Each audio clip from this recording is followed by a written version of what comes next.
শুরুতে জানিয়ে দেব, এবার সমগ্র বিশ্বের বিরুদ্ধে যুদ্ধ ঘোষণা করলেন বেঞ্জামিন নেতানিয়াহু। জানিয়ে দেব যুক্তরাষ্ট্রের মহড়া নিয়ে উত্তর কোরিয়ার কঠোর হুঁশিয়ারি। এরপরে জানিয়ে দেব রাশিয়ার উপর বড় ধরনের নিষেধাজ্ঞা আরোপের হুঁশিয়ারি করছে ডোনাল্ড ট্রাম্প। সর্বশেষ জানিয়ে দেব গাজা সিটিতে একদিনে নিহত ৪৯, বাস্তুচ্যুত ৬,০০০। এতক্ষণ শুনছিলেন সংবাদ শিরোনাম, এবারে বিস্তারিত। সমগ্র বিশ্বের বিরুদ্ধে যুদ্ধ ঘোষণা করলেন নেতানিয়াহু। মধ্যপ্রাচ্যে দীর্ঘস্থায়ী অস্থিরতার নতুন এক অধ্যায় যোগ করল ইসরায়েলের দোহা হামলা।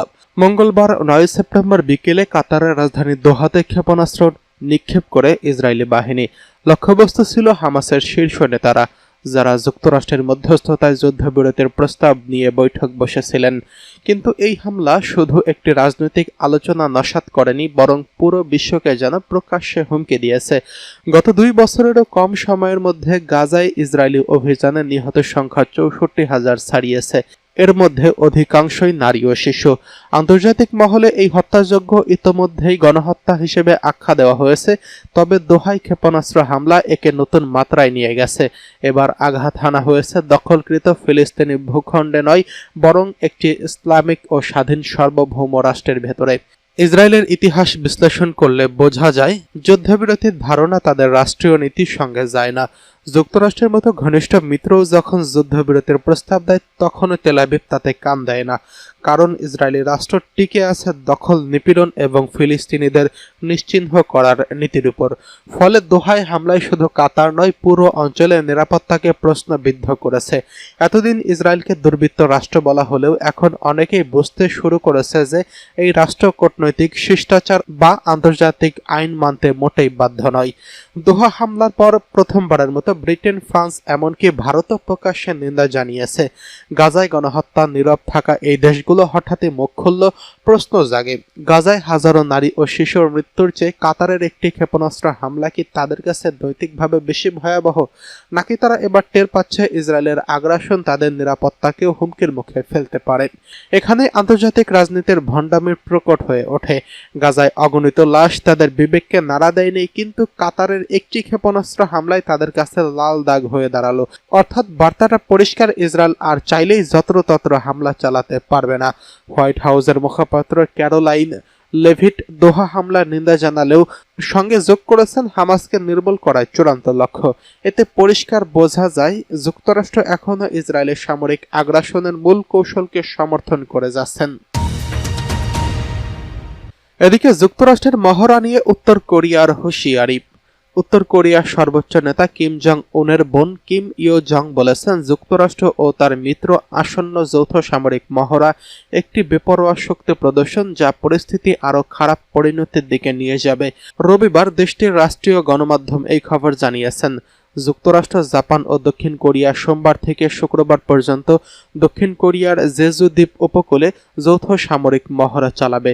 এতে নৌ, বিমান এবং ক্ষেপণাস্ত্র প্রতিরক্ষা মহড়া অন্তর্ভুক্ত থাকবে। লক্ষ্য হল পারমাণবিক অস্ত্রধারী উত্তর কোরিয়ার হুমকি মোকাবেলায় প্রস্তুতি জোরদার করা। এই লক্ষ্যে ওয়াশিংটন দক্ষিণ কোরিয়ার প্রায় ২৮,৫০০ শতাধিক মার্কিন সৈন্য মোতায়েন করছে। এই দুই দেশ নিজেদের অস্ত্র এবং সৈন্য একত্রে ব্যবহার করে ওয়াশিংটনের টেবিল টপ সামরিক মহড়াও চালাবে। কিম ইয়ো জং রাষ্ট্রীয় সংবাদ মাধ্যম KCNA-তে দেওয়া এক বিবৃতিতে এই মহড়াকে বিপজ্জনক ভাবনা বলে সমালোচনা করেছেন। উত্তর কোরিয়ার সংক্ষিপ্ত নাম ব্যবহার করে তিনি বলেন, আমাদের সীমান্ত ঘেঁষে তাদের মিত্রদের এই বেপরোয়া শক্তি প্রদর্শন ভুল জায়গায় করা হচ্ছে। এটা অনিবার্যভাবে তাদের নিজেদের জন্য খারাপ পরিণতি বয়ে আনবে। পিয়ংইয়ং দীর্ঘদিন ধরেই যুক্তরাষ্ট্র ও জাপান এবং দক্ষিণ কোরিয়ার যৌথ মহড়াকে আক্রমণের মহড়া বলে নিন্দা জানিয়ে আসছেন। কিম ইয়ো জং এর এই বিবৃতি তার ভাইয়ের এই সপ্তাহে একটি অস্ত্র গবেষণা কেন্দ্র পরিদর্শনের পরে এসেছে। সেখানে তিনি বলেছেন, পিয়ংইয়ং পারমাণবিক এবং প্রচলিত সামরিক শক্তি একসঙ্গে গড়ে তোলার নীতি চালিয়ে যাবে। ২০১৯ সালে যুক্তরাষ্ট্রের সঙ্গে পারমাণবিক নিরস্ত্রীকরণ আলোচনা ব্যর্থ হওয়ার পর থেকে উত্তর কোরিয়া ঘোষণা দিয়েছে তারা কখনোই পারমাণবিক অস্ত্র ত্যাগ করবে না। দেশটি নিজেকে একটি অনড় পরমাণু শক্তিধর রাষ্ট্র হিসেবে ঘোষণা করেছেন। ইউক্রেন যুদ্ধের কারণে কিম জং উন আরও সাহসী হয়ে উঠেছেন।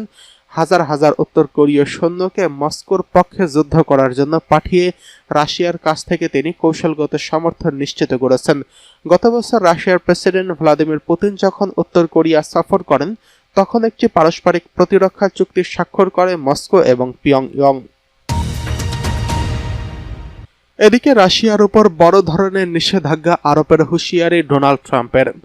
মার্কিন প্রেসিডেন্ট ডোনাল্ড ট্রাম্প জানিয়েছেন তিনি রাশিয়ার উপর আরও কঠোর নিষেধাজ্ঞা দিতে প্রস্তুত, তবে সেক্ষেত্রে শর্ত হলো ন্যাটোভুক্ত দেশগুলোকে আগে রাশিয়ার তেল কেনা বন্ধ করতে হবে। নিজের সোশ্যাল মিডিয়া প্ল্যাটফর্ম ট্রুথ সোশ্যালে দেওয়া এক পোস্টে ট্রাম্প লিখেছেন, ন্যাটো দেশগুলো একই পদক্ষেপ নিতে রাজি হলে এবং তেল কেনা বন্ধ করলে তিনি রাশিয়ার উপর বড় ধরনের নিষেধাজ্ঞা দেবেন। আগে মস্কোর বিরুদ্ধে কঠোর ব্যবস্থা নেওয়ার হুমকি দিয়েছেন ডোনাল্ড ট্রাম্প, কিন্তু রাশিয়া সময়সীমা এবং সতর্কবার্তা উপেক্ষা করলেও এখনও কোনো বাস্তব পদক্ষেপ নেননি তিনি। রাশিয়ার তেল কেনার বিষয়টি অবিশ্বাস্য বলে উল্লেখ করেন ডোনাল্ড ট্রাম্প। একই সঙ্গে ন্যাটো দেশগুলোকে চীনের উপর 50% থেকে 100% শুল্ক আরোপ করার পরামর্শ দিয়েছেন। তাদের দাবি এতে রাশিয়ার উপর চীনের কঠিন নিয়ন্ত্রণ দুর্বল হয়ে পড়বে। ন্যাটোর উদ্দেশ্যে লেখা চিঠিতে ট্রাম্প বলেন, আমি প্রস্তুত, আপনারা কখন প্রস্তুত, শুধু বলুন কবে। কয়েকটি দেশের রাশিয়ার তেল কেনা সত্যি বিস্ময়কর। এতে রাশিয়ার সঙ্গে আপনাদের দর কষাকষির ক্ষমতা এবং প্রভাব মারাত্মকভাবে কমে যাচ্ছে। ট্রাম্প দাবি করেন রুশ জ্বালানি কেনা বন্ধ এবং চীনের উপর চড়া শুল্ক আরোপ সংঘাত দ্রুত শেষ করতে অত্যন্ত সহায়ক হবে। ইউক্রেনে রাশিয়ার যুদ্ধ শুরু হওয়ার পর ইউরোপে জ্বালানি নির্ভরতা অনেকটাই কমেছে। 2022 সালে ইউরোপীয় ইউনিয়ন প্রায় 45% গ্যাস আসত রাশিয়া থেকে। এবছর তা কমে প্রায় 13% নামবে বলে অনুমান করা হচ্ছে। তবে ট্রাম্পের মতে এই হার এখনও যথেষ্ট নয়। ন্যাটো রাশিয়ার উত্তেজনার মধ্যেই ট্রাম্পের এই বার্তা এলো। এদিকে গাজা সিটিতে এক দিনে নিহত 49, বাস্তুচ্যুত 6,000। ইসরায়েলি বাহিনী গাজা সিটিতে হামলা বাড়িয়েছে, তারা পরিকল্পিতভাবে ভবন ধ্বংস করছে। সেখানে ইসরায়েলের হামলায় একদিনে অন্তত 49 জন নিহত হয়েছেন। শনিবার পুরো গাজায় উপত্যকায় নিহত হয়েছেন 62 জন। ফিলিস্তিনি সিভিল ডিফেন্সের তথ্য মতে টানা বোমাবর্ষণ গাজা সিটিতে আরও 6,000-এরও বেশি বাস্তুচ্যুত হয়েছেন ফিলিস্তিনি নাগরিক। বার্তা সংস্থাটির মুখপাত্র মাহমুদ বাশাল বলেন, গাজা সিটির বাসিন্দারা এখন টানা অবরোধ ও বোমাবর্ষণের কারণে ভয়াবহ পরিস্থিতিতে দিন কাটাচ্ছেন। প্রত্যক্ষদর্শীরা বলেছেন ইসরায়েলি বাহিনী বেশ দ্রুতই গাজা সিটিতে হামলা চালাচ্ছে যেন শহরটি খালি করা যায়। সেখানে উড়োজাহাজ থেকে লিফলেট ফেলে লোকজনকে পালাতে বলা হচ্ছে। আল জাজিরার সাংবাদিক হানি মাহমুদ গাজা সিটি থেকে জানিয়েছেন, ইসরায়েলি যুদ্ধ বিমান প্রতি 10 থেকে 15 মিনিট পরপর আবাসিক ভবন সহ বিভিন্ন স্থাপনায় বোমা ফেলছে। বেশিরভাগ সময় মানুষকে নিরাপদে সরে যেতে যথেষ্ট সময় দিচ্ছে না। তিনি বলেন, বাস্তুচ্যুতদের এখন শহরের পশ্চিমাংশে ঠেলে দেওয়া হচ্ছে, তবে অনেকেই থেকে যাচ্ছেন কিংবা দক্ষিণে যাওয়ার চেষ্টা করেও গাজা সিটিতে ফিরে আসছেন। আল শিফা হাসপাতালের প্রধান মোহাম্মদ আবু সালমিয়া জানিয়েছেন, বাসিন্দারা গাজা সিটির পূর্ব দিক থেকে পশ্চিম দিকে সরে যাচ্ছেন, তবে অল্প কিছুই মানুষই দক্ষিণে পৌঁছতে পেরেছেন।